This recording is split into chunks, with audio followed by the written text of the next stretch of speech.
Hey guys, welcome back to YouTube channel learn science, of course learn social science. तो बच्चों, आज हम पढ़ने जा रहे हैं class 8 NCERT political science unit 4 का चैप्टर नंबर 8 कॉन्फ्रंटिंग मार्जिनलाइजेशन। तो बच्चों, होप सो कि आप लोगों ने चैप्टर नंबर 7 देख लिया होगा, चैप्टर पढ़ लिया होंगे, क्वेश्चन आंसर कर लिए होंगे। तो इस चैप्टर को पढ़ने से पहले सबसे पहले आपके लिए जरूरी है कि आप लोग चैप्टर नंबर 7 देखें।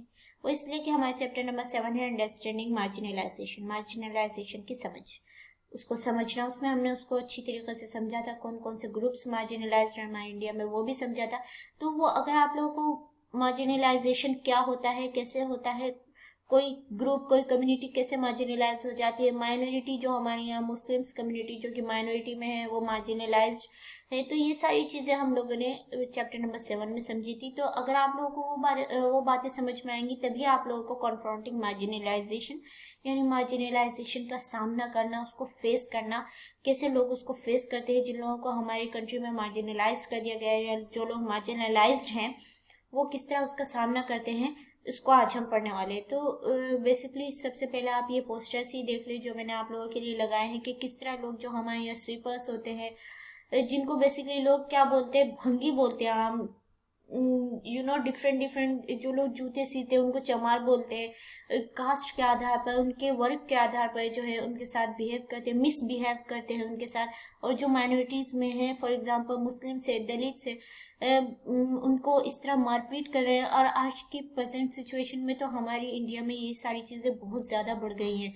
तो चलिए आज हम इसी को अपने चैप्टर के थ्रू, अपनी बुक के थ्रू समझेंगे। Okay, in this previous chapter we read about two different groups and their experiences of inequality and discrimination। पिछले चैप्टर में हमने दो ग्रुप्स के बारे में पढ़ा था जो कि इनइक्वालिटी और डिस्क्रिमिनेशन को एक्सपीरियंस किया है, उन्होंने उनके एक्सपीरियंस को पढ़ा था कि किस तरह सोसाइटी में उनके साथ इनइक्वल बिहेव किया जाता है, वो अपने आप को पावरलेस, उनकी सोर्सेस तक, अपॉर्चुनिटीज तक जो है उनकी सही से पहुंच नहीं हो पाती, जिसकी वजह से वो सोशली, इकोनॉमिकली और भी ज्यादा मार्जिनलाइज्ड होते जा रहे हैं। ओके, तो चलिए मैं आपको ऐसे समझा देती हूँ। इस पैराग्राफ में बच्चों बेसिकली ये कहा गया कि जब वो इस पावरलेसनेस को जब फील करते हैं जो लोग मार्जिनलाइज है, तो वो ऐसे ग्रुप क्या करते हैं, अपने हक में लड़ते हैं, अपने राइट्स के लिए लड़ते हैं, अपने हक के लिए लड़ते हैं, प्रोटेस्ट करते हैं, स्ट्रगल करते हैं इस डोमिनेशन के अगेंस्ट में, उस डिस्क्रिमिनेशन के अगेंस्ट में।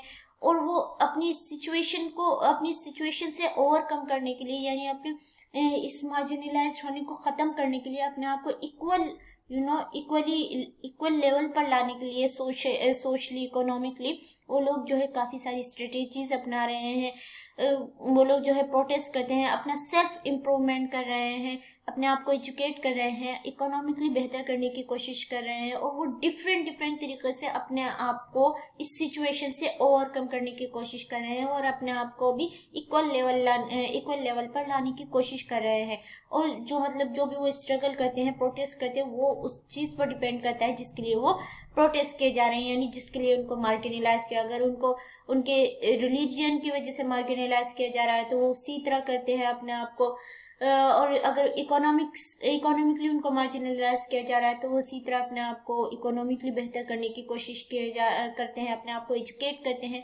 अगर उनको कास्ट के आधार पर जो है उनके साथ मतलब मिसबिहेव किया जा रहा है, मार्जिनलाइज किया जा रहा है, तो वो कॉन्स्टिट्यूशन से उसकी हेल्प कर लेते हैं कि हमारे कॉन्स्टिट्यूशन में ऐसा कुछ भी नहीं है, all are equals in our constitution. Okay, in this chapter we will read about some of the way in which groups and individuals challenge exciting inequalities। इस चैप्टर में हम लोग पढ़ने वाले हैं कि किस तरह जो कोई ग्रुप से या फिर इंडिविजुअल जो है उन्होंने इस इनइक्वालिटी के चैलेंज को फेस किया है, या वो लोग इस चैलेंज से, उनके लिए एक चैलेंज बन गया है कि वो किस तरह जो है मतलब लोगों का सामना करेंगे। ये सारी चीजें उनको परेशान करती हैं। Adivasi, Dalit, Muslims, womens and other marginal groups argue that simply by being citizen of a democratic country they possess equal right that must be respected. और दलित्स, मुस्लिम्स जो कि माइनॉरिटी में है, मुस्लिम्स, और दूसरा दलित, आदिवासी, वुमेन्स, और जो भी मार्जिनल ग्रुप्स हैं हमारे इंडिया में, वो लोग इस बात को आर्ग्यू करते हैं इस बात के लिए कि एक डेमोक्रेटिक कंट्री के सिटीजन होने के नाते उनके साथ इक्वली बिहेव करना चाहिए, उनको इक्वल राइट्स चाहिए और उनकी रेस्पेक्ट, उनके राइट्स की रेस्पेक्ट करनी चाहिए। Many among them look up to this constitution to address their concern. हम में से जब ये सारी चीजें समाज में इतनी ज्यादा बुराइयां बढ़ गई, लोग किसी को कास्ट के, रिलीजन के आधार पर भेदभाव करने लगे, लोग प्रोटेस्ट करने लगे इसके अगेंस्ट में, तो हम में से बहुत सारे लोगों ने उनके एड्रेस को, उनके कंसर्न को उनके इस परेशानी को, उनके कंसर्न को एड्रेस करने के लिए जो है कॉन्स्टिट्यूशन की तरफ हम देखते हैं कि हमारी इंडिया का कॉन्स्टिट्यूशन, क्योंकि हमारे क्या है, हमारी इंडिया लैंड ऑफ लॉ है, यानी यहाँ कानूनों का शासन चलता है। तो हमारी इंडिया में कॉन्स्टिट्यूशन जो है हमारे इंडिया का, जिसपे पूरी इंडिया की हर चीज डिपेंड है, एक एक पर्सन कॉन्स्टिट्यूशन के अकॉर्डिंग चलता है। तो वो क्या कहता है इनके बारे में? In this chapter we will see why the constitution of India is something that marginalised group invoke in the course of their struggles. हम ये भी देखेंगे कि हमारे कॉन्स्टिट्यूशन ऐसी क्या खासियत है हमारे कॉन्स्टिट्यूशन की कि हमारे जो मार्जिनलाइज्ड ग्रुप है वो अपने स्ट्रगल को फैलाने के लिए, अपने लिए मांग करने के लिए वो क्यों इसका यूज करते हैं। As part of this we will look at how rights and translated into laws to protect groups from continued exploitation. और हम ये भी देखेंगे किस तरह राइट्स को जो है लॉज में बदल गया है, ताकि जो कंटिन्यूअसली जो एक्सप्लॉयटेशन हो रहा है डिफरेंट ग्रुप्स के साथ, उनके मतलब राइट्स को बचाने के लिए किस तरह जो है जो राइट्स हैं उसको लॉज में तब्दील कर दिया गया है। And we will also look at the government's effort to formulate policies to promote the access of these groups to development. और साथ ही हम ये देखेंगे कि किस तरह गवर्नमेंट्स जो है डिफरेंट पॉलिसीज लेके आती है ताकि ये जो मार्जिनलाइज्ड ग्रुप्स हैं इनकी तरक्की के लिए, इनकी डेवलपमेंट के लिए। ओके, तो चलिए आज का हमारा फर्स्ट टॉपिक है इनवॉकिंग फंडामेंटल राइट्स। अभी तक हम लोगों ने पढ़ा कि हम लोग इस चैप्टर में क्या पढ़ने वाले हैं, तो चलिए हम इस चैप्टर की जो हमारी फर्स्ट टॉपिक है उसको स्टार्ट करते हैं। वो है इनवॉकिंग फंडामेंटल राइट्स, यानी फंडामेंटल राइट्स का पूरा उसको फैलाना, उसको मतलब उसका लोगों में प्रचार प्रसार करना, लोगों को मनवाना। The Constitution, as you have learned in the first chapter of this book, lays down the principles that make our society and polity democratic। जैसे कि हम लोगों ने हमारे बुक का जो फर्स्ट चैप्टर था वो था द इंडियन कॉन्स्टिट्यूशन। उसमें हम लोगों ने पढ़ा था, उसमें कुछ ऐसे हमारे कॉन्स्टिट्यूशन में प्रिंसिपल बनाए गए हैं जो हमारी सोसाइटी को, हमारी पॉलिटी को डेमोक्रेटिक बनाते हैं। They are defined in and through the list of fundamental rights that are an important part of the constitution.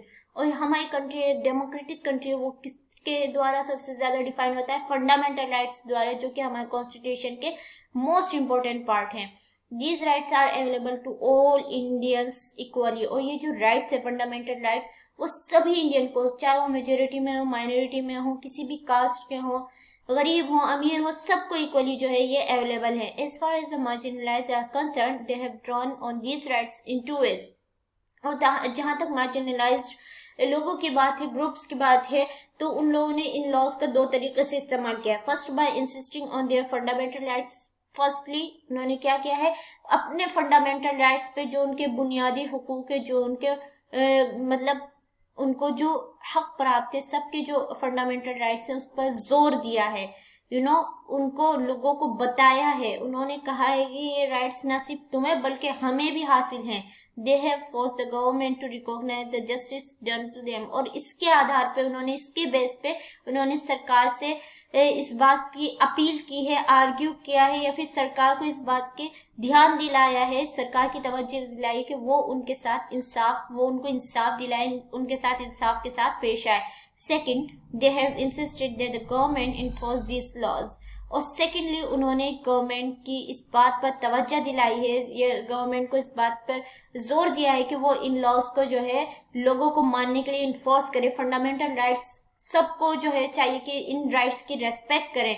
In some instances the struggle of the marginalised have influenced the government to frame new laws. और कभी कभी ये जो struggle है marginalised लोगों का, उसकी वजह से सरकार जो है क्या करती है, इससे इन्फ्लुएंस्ड होकर न्यू लॉज बनाती है in keeping with the spirit of the fundamental rights. Fundamental rights की मतलब उसकी बेस को देखते हुए, उसके आधार को देखते हुए जो है उसका ख्याल रखते हुए सरकार क्या करती है, मार्जिनलाइज्ड लोगों के फंडामेंटल राइट्स को बचाने के लिए, उनको इक्वली उनको सबके साथ सब उनके साथ इक्वली बिहेव करें, उसके लिए सरकार न्यू लॉज बनाती है। Okay, article 17 of the constitution states that untouchability has been abolished. अब देखिए यहाँ पर एक आर्टिकल के बारे में आपको दिया गया है, आपको चाहिए कि आप इस आर्टिकल को कि article 17 of the constitution states that untouchability has been abolished, इसको आप आंख बंद करके याद रखिए। अब आपसे कोई भी पूछ सकता है कि आर्टिकल 17 में क्या बताया गया है, ये आपका एक तरह से आपके यहाँ से ऑब्जेक्टिव भी आ सकता है कि आप आर्टिकल 17 से आपको मतलब कि उसमें क्या बताया गया है। आपको चाहिए कि आप एक दो आर्टिकल करके आपको बताए जाते हैं बच्चों, ये बहुत जरूरी है। आप जो भी आर्टिकल आपके सामने, हर चैप्टर में एक एक दो आर्टिकल हैं, ज्यादा नहीं है, आप उनको जो है याद कर लीजिए, क्योंकि अभी ये शुरुआत है। अगर आप ह्यूमैनिटीज के सब्जेक्ट को लेकर आगे बढ़ेंगे, आगे यूपीएससी का एग्जाम देते हैं या इस तरह के कोई भी सिविल सर्विसेज का एग्जाम देते हैं, तो आपके लिए ये तो जो अभी आपको छोटा छोटा याद करवाया जा रहा है, एक चैप्टर में, दो चैप्टर में, एक चैप्टर में एक एक दो, तो ये आगे चलकर आप लोगों को काफी हेल्प करेंगे। इस तरह आपका जो है बेस जो है वो बन रहा है, और बेस मजबूत होना बहुत जरूरी। तो हमारे कॉन्स्टिट्यूशन के आर्टिकल 17 में ये बताया गया है कि छुआछूत, अनटचेबिलिटी यानी छुआछूत, किसी के साथ जो है उसको गंदा समझना या उसको कहीं बैठने ना देना, उसको मतलब अब होटल्स में ना आने देना, उसको कहीं शॉपिंग ना करने देना, ये क्या है, हैज बीन एबॉलिश्ड, ये खत्म हो चुका है हमारे आर्टिकल 17 में, ये बता दिया गया है। What does this mean? That no one can henceforth prevent Dalit from educating themselves, attending temples, using public facilities, etc. इसका मतलब ये है कि यहाँ बताया जा रहा है कि पहले ये बेसिकली अनटचेबिलिटी, ये हिंदुइज्म में जो कास्ट सिस्टम है उसमें दलित्स के साथ जो है बेसिकली ये क्या करते थे, जो उस टाइम के ब्राह्मण थे, अभी भी बहुत सारे लोग करते हैं, मैंने खुद करते हुए अपनी आंखों से एक आदमी को देखा है। तो क्या करते हैं कि उनको स्कूल्स में जो है उनको बैठने की जगह नहीं देते। जैसे कि आप लोगों ने डॉक्टर भीमराव अंबेडकर की भी कहानी सुनी होगी कि उनको स्कूल में जो है नीचे बैठने के लिए कहा गया था, उनके लिए कोई सीट नहीं थी, और ना उनको मतलब इसका ये कह रहे हैं कि आर्टिकल 17 का मतलब ये है कि कोई भी दलित को जो है अपने आप को एजुकेट करने से, इंटर्निंग टेम्पल्स में जाने से और पब्लिक फैसिलिटीज यूज करने से नहीं रोक सकता, जो कि पहले लोग जो है इनको करने ही नहीं देते थे, इनको बहुत गंदा समझते थे, जो कि बहुत गलत बात है बच्चों। कोई भी, जैसे कि मैं आपको बताती हूँ, कोई भी कास्ट, जेंडर, किसी का रिलीजन, किसी का वो मेल है फीमेल है, ये सारी चीजें कोई मेजर नहीं करती। जिसका कैरेक्टर अच्छा है, जिसके कर्म अच्छे हैं, जो मेहनत करता है, वही सबसे अच्छा है। ओके, ये सारी चीजें कि कौन कौन सी जात में पैदा हुआ है, it doesn't matter. Okay, it also means that it is wrong to practice untouchability, and that is practice will not be tolerated by a democratic government। और ये भी बताया गया है कि ये untouchability जो है ये एक गलत प्रैक्टिस है, गलत सोशल प्रैक्टिस है, और ये भी कि कोई भी डेमोक्रेटिक कंट्री में ऐसी किसी भी प्रैक्टिस की, ऐसी किसी भी प्रथा की इजाजत नहीं हो सकती। In fact untouchability is a punishable crime now. Fact तो ये है कि अब जो अनटचेबिलिटी है वो एक पनिशेबल क्राइम है, यानी अगर कोई ऐसा करता है तो उसको दंड होगी, उसको सजा, ये एक पनिशेबल क्राइम का। अगर आप किसी को ऐसा करते हुए देखते हैं तो आप पहले तो आप उसको अवेयर किए, अगर वो नहीं मानते तो आप उसको बताइए कि ये पनिशेबल क्राइम है। अगर हमने एक बार पुलिस को कॉल कर दी ना, तुम्हारी तो गई। There are other sections in the Constitution that help to strengthen the argument against untouchability। Constitution में और भी ऐसे सेक्शन हैं जो कि आर्गुमेंट, जो कि अनटचेबिलिटी के अगेंस्ट में आर्गुमेंट देते हैं। For example, article 15 of the Constitution notes that no citizen of India shall be discriminated against on the basis of religion, race, caste, sex or place of the birth। यानी कि हमारे article 15 जो कि most famous हमारा article है, और ये हर chapter में तकरीबन पॉलिटिकल साइंस के यूज होता हुआ आ रहा है, कि इसमें बताया गया है कि कॉन्स्टिट्यूशन में इस बात को साफ साफ कह दिया गया है कि इंडिया के किसी भी सिटीजन के साथ उसके रिलीजन, कास्ट, उसके प्लेस ऑफ बर्थ के आधार पर जो है भेदभाव नहीं किया जा सकता। This has been used by Dalit to seek equality where it has been denied to them. और ये जो है दलित के द्वारा जो है अक्सर इस लॉ का यूज करते हैं वो लोग जहां पर उनके साथ इक्वालिटी के साथ बिहेव नहीं किया जाता उसकी मांग के लिए। इट मीन्स के कहने का मतलब ये है कि हमारे आर्टिकल्स के द्वारा, हमारे आर्टिकल्स कॉन्स्टिट्यूशन को लेकर जो हमारे मार्जिनलाइज्ड ग्रुप्स हैं पीपल के, वो अपने स्ट्रगल में, अपने प्रोटेस्ट में इनका यूज करते हैं और लोगों को बताते हैं, गवर्नमेंट को तवज्जो दिलाते हैं इस तरफ के हमारे साथ इक्वली बिहेव किया जाए, क्योंकि हमारे कॉन्स्टिट्यूशन में ऐसा ही लिखा है। Therefore, Dalit can invoke or draw on fundamental rights in situation where they feel that they have been treated badly by some individual or community। और इसीलिए दलित जो है फंडामेंटल राइट्स की तरफ तवज्जो देते हैं या उसको इन्वोक करते हैं, इनहेंस करते हैं, बढ़ाते हैं, बताते हैं, लोगों को इनवाइट करते हैं उसकी तरफ, इस सिचुएशन में जहां उनको ऐसा फील होता है कि उनके साथ किसी इंडिविजुअल के द्वारा या फिर किसी कम्युनिटी के साथ के द्वारा उनके साथ बेडली ट्रीट किया जा रहा है, और इवन बाय द गवर्नमेंट, अगर गवर्नमेंट के द्वारा भी उनके साथ भेदभाव किया जाता है, बेडली ट्रीट किया जाता है, तो वो अपने राइट्स को लेकर जो है प्रोटेस्ट करते हैं। They have drawn the attention of the government of India to the constitution demanding that the government abide by it and do justice to them.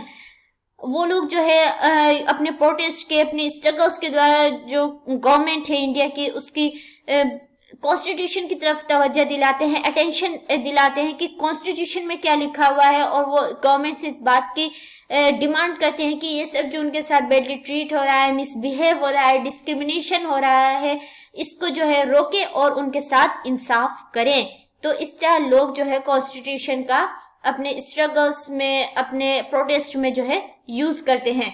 Likewise, other minority groups have drawn on the fundamental rights section of our constitution। इसी तरह जिससे दलित जो use करते हैं different marginalised minority groups, जैसे कि Muslims है, वो भी फंडामेंटल राइट का जो है कॉन्स्टिट्यूशन में जो दिया गया है उसका यूज करते हैं। They have particularly drawn upon the right to freedom of religion and cultural and educational rights. और वो बेसिकली देखिए, माइनॉरिटी अगर मुस्लिम्स माइनॉरिटी में है, माइनॉरिटी ग्रुप जो है वो बेसिकली जैसे दलित हैं, वो राइट टू इक्वालिटी के लिए ज्यादातर लड़ाई करते हैं, और जो माइनॉरिटी में है वो basically right to freedom of religion and cultural and educational right के लिए जो है ज्यादातर वो उसकी तरफ तवज्जो दिलाते हैं कि हमारे कॉन्स्टिट्यूशन में इस बात का हक हासिल है कि सब लोग अपने मजहब की, अपने धर्म की पैरवी कर सकते हैं, और उनके साथ उनके धर्म की वजह से मिसबिहेव नहीं किया जाएगा, डिस्क्रिमिनेशन नहीं किया जाएगा, वो अपने कल्चर को जो है फॉलो कर सकते हैं, और वो उनको जो है पूरा एजुकेशनल राइट है। In the case of cultural and educational rights, distinct cultural and religious groups like the Muslims and Parsis have the right to be guardian of the content of their culture। और जो ये cultural and educational right की बात जो है, distinct culture जो हमारी majority के अलावा जो माइनॉरिटीज में जो डिस्टिंक्ट कल्चर के, यानी जिनका खास कल्चर है, जैसे कि मुस्लिम्स हैं, पारसीज हैं, उनको इस बात का भी हक हासिल है कि वो अपने कल्चर को उसको कैसे सेव किया जाए, उसको कैसे आगे बढ़ाया जाए, उनको उसका भी हक हासिल है, as well as the right to make decision on how best this content is to be preserved. और इस कंटेंट को कैसे बचाया जाए उसका भी उनको हक हासिल है। इट मीन्स कि उनको अपने कल्चर को, अपने रिलीजन को फॉलो करने का इंडियन कॉन्स्टिट्यूशन के द्वारा पूरा हक हासिल है। Thus, by granting different form of cultural right, the Constitution tries to ensure cultural justice to such groups। और इसी तरह ये जो डिफरेंट कल्चरल राइट्स जो लोगों को प्रोवाइड करवाए गए हैं, कॉन्स्टिट्यूशन ने इस बात को इंश्योर किया है, इंश्योर करने की कोशिश की है कि ऐसे ग्रुप्स को जो है उनके कल्चरल जस्टिस मिले, ऐसा ना हो कि उनके कल्चर के, उनके धर्म के आधार पर उनके साथ भेदभाव किया जाए। The constitution does this so that the culture of these groups is not dominated nor wiped out by the culture of the majority community. और कॉन्स्टिट्यूशन ने ये इसलिए भी किया है ताकि जो मेजोरिटी कम्युनिटी के जो कल्चर है उसके द्वारा जो माइनॉरिटी के कल्चर्स हैं उनको परेशान ना किया जाए, या फिर उसको वाइप्ड आउट ना कर दिया जाए, एकदम खत्म ना कर दिया जाए। तो इसके लिए भी कॉन्स्टिट्यूशन ने right to freedom of religion and culture, जो कि हमारे कॉन्स्टिट्यूशन का राइट है, आप लोगों को मालूम ही होगा, इसको प्रोवाइड करवाया है माइनॉरिटीज को। तो होप्स हो कि बच्चों आप इन सभी चीजों का रेस्पेक्ट करेंगे और कभी भी इनका वोलेशन नहीं करेंगे। तो चलिए इसी के साथ हम लोग आ गए हैं अपनी सेकंड टॉपिक पर, जो कि है लॉज फॉर द मार्जिनलाइज्ड। के मार्जिनलाइज्ड के लिए क्या क्या लॉज बनाए गए हैं। अब तक हम लोगों ने राइट्स पढ़े, अब हम लॉज को भी पढ़ेंगे। जैसे कि हम लोगों ने अभी पहले पढ़ा था कि जो मार्जिनलाइज्ड पीपल्स का जो ग्रुप है उससे इन्फ्लुएंस होकर गवर्नमेंट उसके लिए जो है न्यू न्यू लॉज बनाती है, एंड देन कुछ उनके वायलेशन को रोकने के लिए, एक्सप्लॉयटेशन को रोकने के लिए राइट्स को लॉज में कन्वर्ट कर दिया गया है। तो चलिए उसी के बारे में हम लोग पढ़ेंगे। As you have read, the government makes laws to protect its citizen. जैसे कि हमने पढ़ा कि गवर्नमेंट जो है अपने सिटीजन्स को प्रोटेक्ट करने के लिए लॉज बनाती है। Yet this is not the only way in which it takes action. और गवर्नमेंट सिर्फ जो है लॉज बनाकर एक्शन नहीं लेती, बल्कि वो डिफरेंट तरीके से भी एक्शंस लेती है। There are specific laws and policies for the marginalized in our country. हमारी कंट्री में मार्जिनलाइज पीपल के लिए डिफरेंट जो है स्पेसिफिक लॉज और पॉलिसीज मौजूद हैं। देयर आर पॉलिसीज और scheme that emerge through other means like setting up a committee or by undertaking a survey etc. और ये पॉलिसीज स्कीम्स जो है वो बनाई गई हैं जैसे कि कमिटीज को बिठा करके, कमेटी के द्वारा कोई सर्वे करके, इस तरह जो है डिफरेंट स्कीम्स और पॉलिसीज जो है बनाई गई हैं। The government then makes an effort to promote such policies in order to give opportunities to specific group. और फिर गवर्नमेंट क्या करती है, जब ये पॉलिसीज बन जाती है तो इन पॉलिसीज को प्रमोट करने में काफी एफर्ट डालती है, काफी कोशिश करती है ताकि जो ऐसे स्पेसिफिक ग्रुप है उनको जो है अपॉर्चुनिटीज मिल सके, इक्वली अपॉर्चुनिटी मिल सके। तो बच्चों आज के लिए जो है हमारा इतना ही। ओके, तो होप सो कि आप लोगों को बच्चों समझ में आया होगा। लॉस फॉर द मार्जिनलाइज्ड हम थोड़ा सा ही पढ़ा, अभी सिर्फ इसका इंट्रोडक्शन पढ़ा। हम लोग नेक्स्ट चैप्टर में जो है इसको पूरा पढ़ेंगे, नेक्स्ट पार्ट में जो है हम इसको पूरा पढ़ेंगे। तो चलिए आज के लिए इतना ही। अगर आप लोगों को समझ में आया हो तो वीडियो को जरूर लाइक कीजिएगा, और हमारे चैनल लर्न साइंस पर अगर आप न्यू हैं तो हमारे चैनल लर्न साइंस को जरूर सब्सक्राइब कीजिएगा। मिलते हैं अगली वीडियो में, तब तक के लिए गुड बाय।